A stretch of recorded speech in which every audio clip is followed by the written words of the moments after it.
এই হলো আজকের আয়োজন। রয়েছে দেখো এঁচোড় চিংড়ি, ঘরোয়া রান্না সব এগুলো। কাঁসাবাটিতে এঁচোড় চিংড়ি রয়েছে, ভেজ ডাল, এখানে কিন্তু মটরশুঁটি, বিন, গাজর, পেঁপে সমস্ত কিছু দিয়ে সজনে ডাঁটা কিনেছে। সজনে ডাঁটাটা বাজারেই ভুলে চলে এসেছি। আর এখানে রয়েছে আর মাছ, দোকানে আর মাছ দিচ্ছে, খাবো একটাই, বেশি খাবো না। এখানে রয়েছে ক্র্যাব, কাঁকড়া রয়েছে, কাঁকড়ার কষা হয়েছে। এরকম একদম বড় কাঁকড়া ছিল, সেই জন্য কিন্তু এটা এত সুন্দর বড় লেগ পিস রয়েছে কাঁকড়ার। এই দিয়ে খাবো। সাদা চচ্চড়ে ভাত রয়েছে, লেবু আর পেঁয়াজ। কাঁকড়াটা সাইডে রাখি, ফার্স্টে একটু ভাত নিই, ভাত নিয়ে একটু এঁচোড় দিয়ে খেয়ে দেখি। এঁচোড়টা আমার মোস্ট ফেভারিট একদম, এঁচোড় চিংড়ি। আর চিংড়ি দিয়ে খেতে তো দারুণ লাগে। এরকম সাইজের চিংড়ি দিয়ে এঁচোড় চিংড়ি, এই গরমকালের মেনুর মধ্যে কিন্তু এঁচোড় চিংড়ি দারুণ লাগে। এঁচোড় চিংড়ি খাওয়ার একটা মজাই আলাদা। এরকম একটা চিংড়ি নিই, একটা এঁচোড় নিই, একটু ভাত দিয়ে জমিয়ে খাই। এঁচোড় চিংড়ি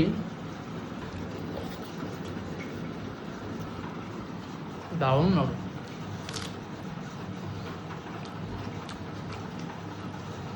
এটা কিন্তু দারুণ লাগে, এটা খাবো একটু পরে। একটু চিংড়ি, এঁচোড়, আলু সব কিছু দিয়ে। ও কাঁকড়া খাচ্ছে, আমি আবার কাঁকড়া খাবো, কিন্তু কাঁকড়া আমি শুধু শুধু খাবো না, ভেজ ডাল দিয়ে খাবো। ভেজ ডালটা এত সুন্দর হয়েছে, মুসুর ডাল দিয়ে করা হয়েছে, মুগ ডাল না। মুসুর ডালটাই গরমকালে একটু খেতে বেশ ভালো লাগে। মিষ্টি আলু, বিন, গাজর, তারপর হচ্ছে টমেটো, কুমড়ো, পেঁপে সমস্ত ভেজিটেবল দিয়ে এই ডাল, মানে খুবই পুষ্টিকর। একটু লেবু চটকে খাবো। আর একটু আদা ছেঁচে দেওয়া হয়েছে, অল্প একটু আদা দিলে ফ্লেভার ভালো আসে। খেয়ে দেখি।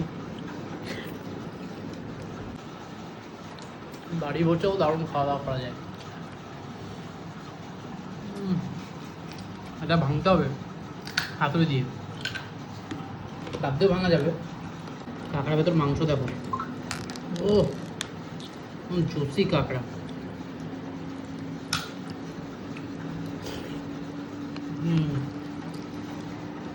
অনেক বড় কাঁকড়া তো, মাংস বেশি আছে।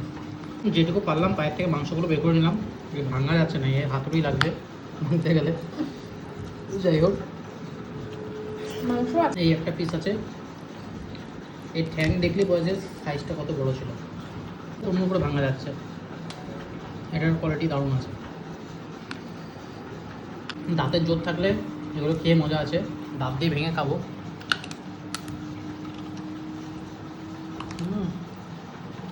পুরো মোড় করে হয় একটা। বয়স্ক দিদা দাদুরা না খাওয়াই ভালো, দাদু ভেঙে যাবে। আজকে দই কাতলা না রুই না, আজকে হচ্ছে আর মাছ। এরকম বড় সাইজের দেখো, কি বড় সাইজের একটা মাছ, গাবদা সাইজ। এটা নাই না করে 120-130 গ্রাম ওজন হবে। আবার এখানে আরেকটা ছোটো পিস রয়েছে, আলু ছাড়াই, কারণ এই মাছ আর আলু লাগে না, এত বড় পিস না। যাই হোক, মাছ দিয়ে বিশাল তেল আর বিশাল দারুণ স্বাদের মাছ, দারুণ খাওয়া। এই মাছের কাটাও নেই আর টেস্টও অপূর্ব।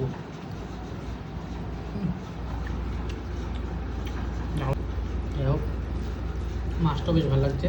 আজ বাজার থেকে মটরশুঁটি এনেছিলাম, কিন্তু বাজারে একমাত্র মটরশুঁটির প্রচুর দাম। আমার সব মাংস না খেয়ে একটু মাছ তো খাওয়া যেতে পারে, বেশ ভালোই লাগবে। যাই হোক, মাছ, কাঁকড়া, চিংড়ি সব খাওয়া কমপ্লিট। আজকের ভিডিওটা কেমন লাগলো কমেন্ট বক্সে জানিও। দেখানোর পর নতুন একটা ভিডিওর সাথে টাটা, বাই বাই।